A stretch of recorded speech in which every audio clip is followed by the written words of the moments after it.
Amen! Ngayon, taglay ko ay hindi kayo masigla, kaya meron akong inihandang pampasigla para sa inyo. Alam niyo ba kung paano kantahin ang Ako Si Takore? Opo! Ngayon, umpisahan natin. Ako si Takore, gamay og dako, kini ang kutanan o kini ang bisbisan. Kung mubukan, mukulog-kulog, hikaon mo ako og ibog-bog. Ngayon, naging masigla ba ang iyong mga katawan? Opo! Magaling! Bago kayo magsiupo, ay maaari niyo bang iayos ang mga upuan at pakiayos ang upuan at pakipulot ang mga basura na nasa sahig. Okay, maaari na kayong umupo. Pakitingnan ang iyong katabi kung meron bang lumiban sa araw na ito. Wala po. Magaling class at dahil dyan, meron kayong 10 puntos at palakpakan nyo ang iyong sarili. Pero bago iyan, para makamit natin at maging maayos ang ating dalay ng ating klase, ay narito ang mga alituntunin na dapat nating makamit. Maaari bang pakibasa ng sabay-sabay? Umupo ng maayos. Huwag maingay. Makinig sa guro. Maraming salamat. Bago tayo dumako sa ating panibagong talakayan, ay meron ba akong ibinigay sa inyo ng takdang aralin? Wala po. Ngayon, class, bago tayo magpatuloy sa ating talakayan o dumako sa ating paksang tatalakayin, ay meron muna akong laro na dapat ninyong gawin. Handa na ba kayo? Opo! Pamilyar ba kayo sa message relay? Opo! Kung gayon, hahatiin ko kayo sa 2 pangkat. Ito ang unang pangkat at ito ang pangalawang pangkat. Maaari ba kayong tumayo? Maaari bang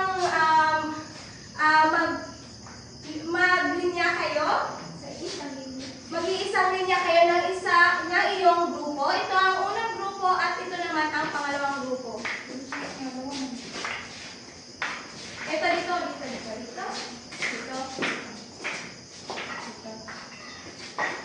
Ang gagawin niyo lamang ay magbibigay ako sa inyo ng salita at paunahan kayo ng may bigay dito sa akin kung sino ang unang makapagbibigay sa akin ng salita ay siya magiging panalo sa ating laro.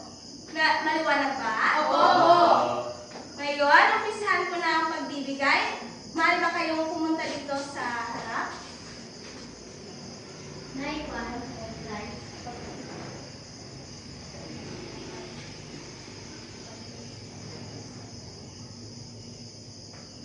Okay. Ngayon, maaari kayong pumunta sa inyong grupo. Magbibilang lang ako ng 1 hanggang 3. 1, 2, 3. Maaari nyo nang ibigay sa inyong kaklase.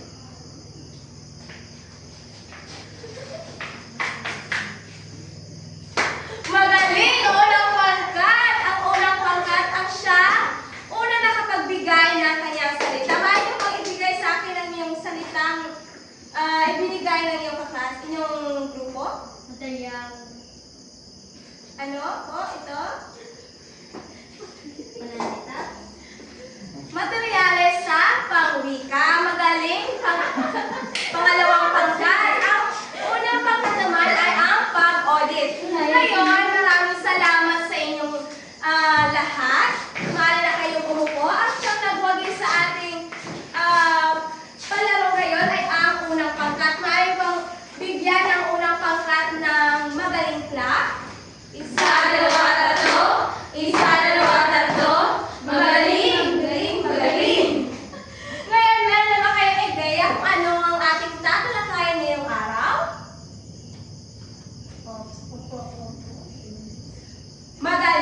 ngayon sa ating klase. Ngayon, class, ay ang pag-audit ng materyales sa gawaing pangwika. Meron ba kayong ideya kung ano ito? Wala po. Kung wala, ang pag-audit class ay maaaring pakibasa sabay-sabay. Ang audit ay nangangahulugang pagsuri o masusing pagtingin kung ang isang bagay ay wasto, epektibo at angkop. Maraming salamat, class. Ang pag-audit class ay ito dapat na dito masusuri kung ang iyong ginawa ay epektibo, wasto at angkop. Dito na sa pamamagitan ng paggamit ng materyales sa gamitin pangwika ay nakikita natin na wasto at epektibo ang ating ginawa. Ngayon, pakibasa ng susunod. Pagsusuri sa mga gawain pangpagtuturo ng wika. Ngayon, class, meron ba kayong ideya kung ano ang mga materyales na ginagamit sa pagturo ng wika o pagturo ng mga guro sa mga mag-aaral? Meron ba kayong ideya? Binibining damyan? Wala po binibining simenala. Binibining kapuso? Isang halimbawa nito ay paggamit ng libro. Mahusay, binibining kabuso. Sa libro, sa traditional, meron tayong libro. Pero kung hindi sa traditional, ano ang ginagamit ng guro na materyales para sa kanyang mga mag-aaral? Meron ka bang ideya? Binibining Melissa? Technology. Ginoong Edison, ano nga ba? Teknolohiya. Teknolohiya? Teknolohiya, magaling. Ginoong Edison, teknolohiya. Meron ba kayong ideya kung ano ang halimbawa ng teknolohiya? Cellphone. Binibining ni Ibig? Maaari ka bang tumayo? TV? Magaling, binibining Melissa.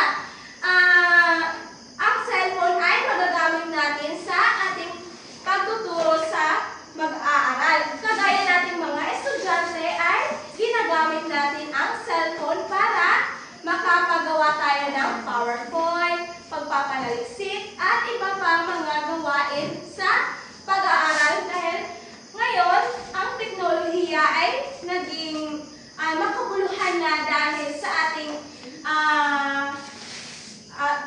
nakabuluhan na dahil sa ating henerasyon ngayon. Pakibasa. Pagkilala sa epekto ng materyales sa wika. Ngayon, ang mga epekto sa ating gawain pangwika ay ano nga ba naging epekto nito sa atin? Sa ating mag-aaral o sa mga guro, ano naging epekto nito sa kanila sa paggamit ng mga materyales na teknolohiya, tradisyonal? Anong naging epekto nito sa kanila? Meron ba kayong ideya? Wala? Wala. Naging epekto ito dahil dito nila, kagaya nito, dito nila maipapalahad ang kanilang mga kagaya ng mga pagpapanaliksik o mga salita na importante na dapat nilang matutunan. Kagaya na lamang ng ito, kagaya nito, kagaya ng mga salitang ito, mga importanteng mga salita na dapat ilagay sa tradisyonal na materyales. At ang paggamit din ng TV o laptop, ito ay nakakatulong upang maging mahusay o maging epektibo at wasto ang kanilang pagtuturo sa kanilang mga estudyante. Naintindihan lamang ba? Opo. Ngayon, class, pamilyar na kayo sa apat na makrong kasanayan? Maaari niyo bang ibigay sa akin kung ano ang apat na makrong kasanayan binibining Melissa? Pagbabasa, pagsulat, pagsasalita, panonood at pagkikinig. Maraming salamat, binibining Melissa. Sa pagbabasa, class, dito rin ang materyales na dapat gamitin sa pagbabasa ay aklat, modules, at maaaring sa TV o sa teknolohiya. Maaari natin mababasa o maaari tayong makabasa ng ating mga ideya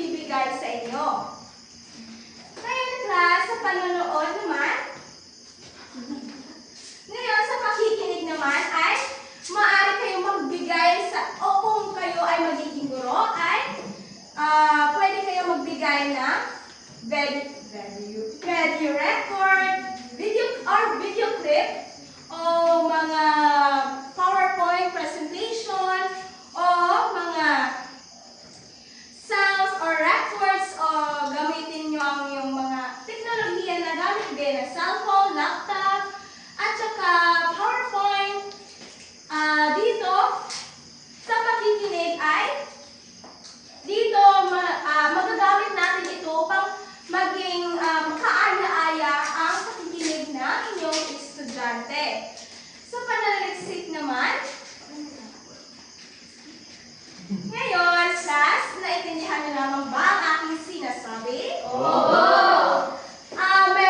Meron ba kayong katanungan? Wala po. Kung wala kayong katanungan, ay hahatiin ko kayo sa dalawang pangkat. Kung talagang meron ba kayong natutunan sa aking inilahanin o itinalakay ngayong araw. Ito ang unang pangkat at ito ang pangalawang pangkat. Ang gagawin niyo lamang ay magto-talk show kayo. At ang talk show niyo ay tungkol sa ating itinalakay ngayong araw. Handa na ba kayo? Ang iyong pamantayan, narito ang iyong pamantayan at panuto upang hindi kayo malito sa iyong gagawin. Ngayon, bibigyan ko kayo ng 5 minuto upang mag-usap-usap ng iyong mga kagrupo. Maaari kayong gumawa ng bilog. Maaari kayong walang ilaw.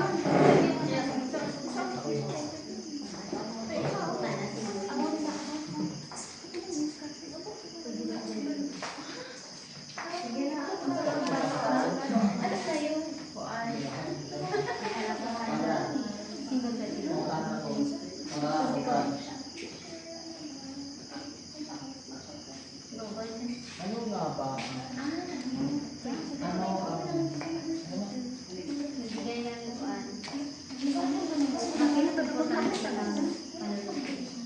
Bakit importante ang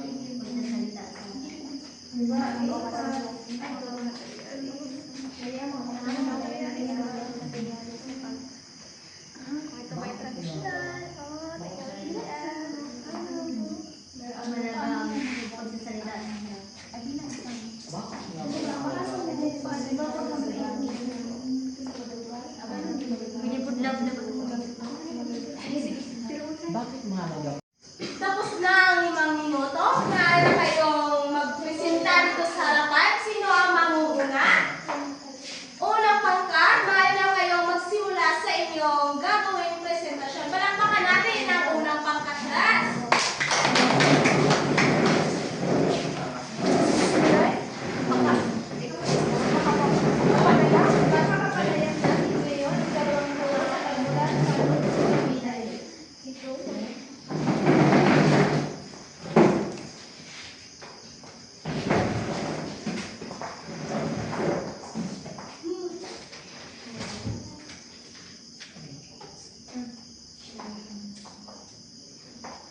Magandang gabi sa inyo lahat.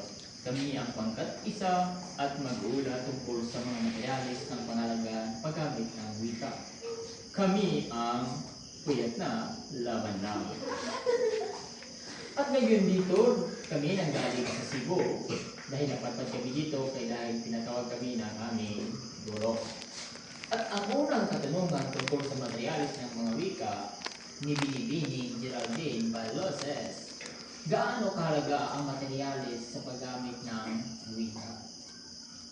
Para sa akin, napakahalaga ang paggamit ng mga materyales, mga tradisyonal at teknolohiyang materyales sa pangwika sapagkat dahil rito ay mas lalong lumawak ang mga kaalaman ng mga mag-aaral. Maraming salamat sa iyong mga sagot, Binibining Baloses. At dito naman, tatanungin naman natin si Binibining Melissa Didare. Melissa Didare, magbigay ng mga panggamit sa pangwika.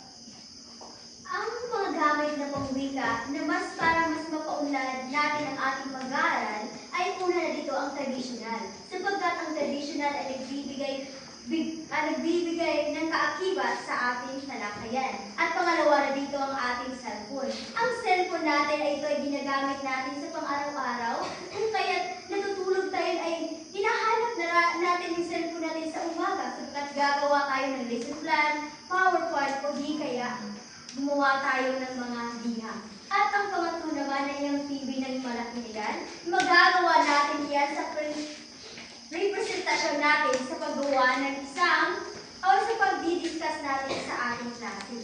Yan lang po, Ginoong Kauntot ang aking masasabi. Maraming salamat sa inyong mga sagot na napakaganda at dito nagtapos ang aming pag-uulat. Kami ay Puyat man, maganda pa rin. Magaling ang unang pangkat. Bigyan natin sila ng mahusay lang. 1, 2, 3. 1, 2, 3. Mahusay. Ngayon, tungayan naman natin ang pangalawang pangkat.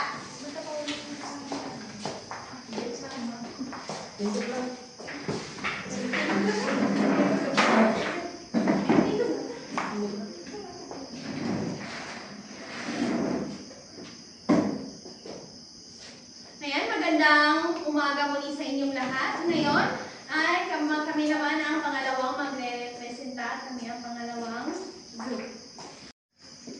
Nagbabalik ang maganda sana, pagod lang. Ngayon ay makakasama natin ang dalawang guro sa Filipino. Sina Binibining Gargoles at Binibining Kabusog. Sila ay nagmula sa Cotabato. Magandang umaga. Magandang umaga sa inyong dalawa. Binibining Gargoles, maaari mo bang or maaari ka bang makakapagbahagi kung ano ang materyales sa teknolohiya? Ang mga materyales na sa teknolohiya ay kagaya ng TV, cellphone, projector, laptop, at yan lang. Maraming salamat. Ikaw naman, Binibining Kabusog, maaari ka bang makakapagbahagi ang materyales sa traditional? Ang mga materyales sa traditional ay maaari itong libro o kaya aklat, maaari rin module at iba pa. Ayan, maraming salamat. Ngayon ay magbabalik ang maganda sana, Pagod lang! Palakpakan natin ang pangalawang class. Bigyan natin sila ng 3 palakpak at 3 padyak. 1, 2, 3. 1, 2, 3. Ngayon class, talagang meron kayong natutunan sa aking itinalakay ngayong araw. Ngayon, meron ako sa inyong mga katanungan kung talagang meron ba talaga kayong nalaman sa ating paksang itinalakay ngayong araw. Binibining Kabusog, maaari ka bang tumayo? Maaari mo bang ibahagi sa akin kung ano ang kalagahan ng materyales sa pangwika? Ito ay mahalaga sapagkat ito ay ginagamit ng mga guro sa pagtuturo. Ito rin ang ginagamit ng mga mag-aral upang mas maging madali ang kanilang trabaho. Magaling, Binibining Kabusog! Ngayon, class, maaari mo bang magbigay ng tradisyonal na materyales, Ginoong Kauntot?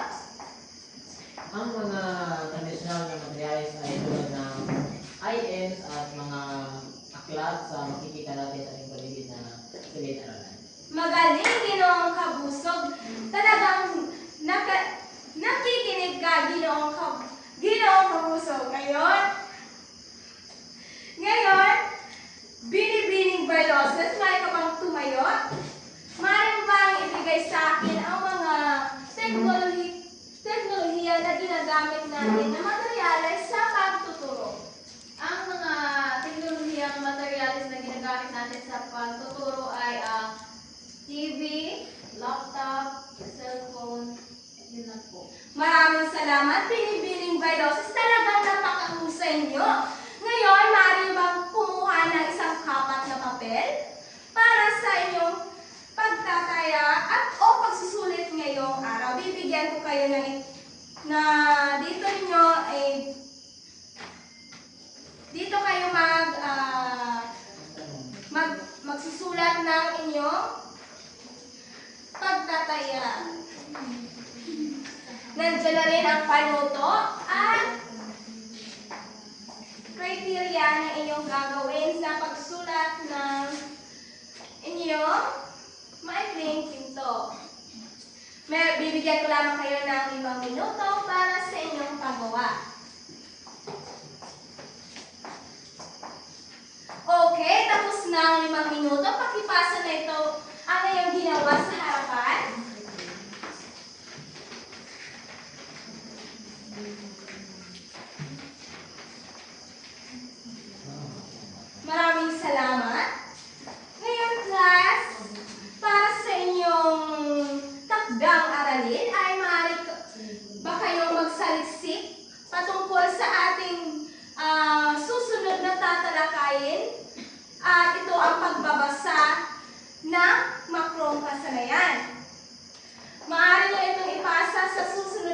aming pagkikita bukas at huwag kalimutan na isulat ito sa kwaderno. Naintindihan lamang ba? Opo!